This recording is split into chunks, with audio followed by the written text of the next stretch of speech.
بسم اللہ الرحمن الرحیم۔ السلام علیکم۔ ایک بغدادی سوداگر اپنے غلام کے ساتھ جہاز میں بیٹھا ہوا تھا اور وہ بصرہ جا رہے تھے۔ بہلول اور کچھ دوسرے لوگ بھی اس جہاز میں سوار تھے۔ غلام نے رونا شروع کر دیا کیونکہ وہ جہاز کی ہنگامہ خیز حرکت سے خوف زدہ تھا۔ اس پر تمام مسافر پریشان ہو گئے۔ بہلول نے غلام کے آقا سے کچھ مشورہ کر کے اسے خاموش کرنے کی اجازت چاہی۔ سوداگر راضی ہو گیا۔ بہلول نے فوراً غلام کو سمندر میں پھینکنے کا حکم دیا۔ اس کے حکم پر عمل ہوا۔ جب غلام موت کے قریب تھا تو اسے بچا لیا گیا۔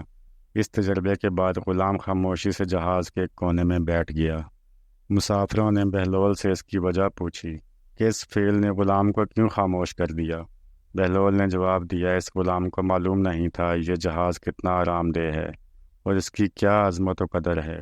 جب اسے سمندر میں پھینکا گیا تو اس کو احساس ہوا کہ یہ جہاز ایک آرام دہ اور راحت بخش جگہ ہے۔ ایک بار بہلول دانا کسی نخلستان میں تشریف رکھتے تھے۔ ایک تاجر کا وہاں سے گزر ہوا۔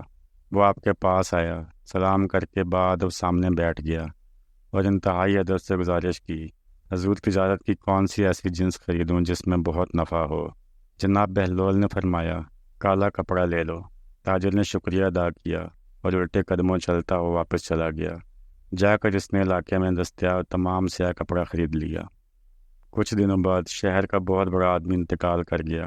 ماتمی لباس کے لیے سارا شہر سیاہ کپڑے کی تلاش میں نکل کھڑا ہوا۔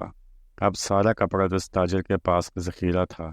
اس نے منہ مانگے داموں فروخت کرنا شروع کر دیا اور اتنا نفع کمایا جتنا ساری عمر اس نے نہ کمایا تھا۔ اس سے وہ بہت امیر ہو گیا۔ کچھ عرصے بعد وہ گھوڑے پر سوار کہیں سے گزرا تو بہلول وہاں تشریف رکھتے تھے۔ تاجر وہیں گھوڑے پر بیٹھے ہوئے بولا، اے دیوانے، اب کی بار کیا لوں؟ بہلول نے فرمایا، تربوز لے لو۔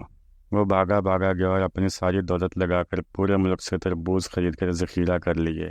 اب وہ انتظار کرنے لگا کہ کب لوگ اس سے تربوز خریدنے کے لیے آتے ہیں، لیکن وقت گزرنے لگا اور کوئی بھی تربوز لینے نہ آیا۔ چند ہی دنوں بعد اس کے سارے تربوز خراب ہو گئے اور وہ کوڑی کوڑی کو محتاج ہو گیا۔ اس خستہ حالی میں گھومتے پھرتے اس کی ملاقات بہلول سے ہو گئی تو اس نے کہا، آپ نے میرے ساتھ یہ کیا کر دیا؟ تو جناب بہلول نے فرمایا، میں نے نہیں بلکہ یہ سب تیرے لہجے اور الفاظ نے کیا ہے۔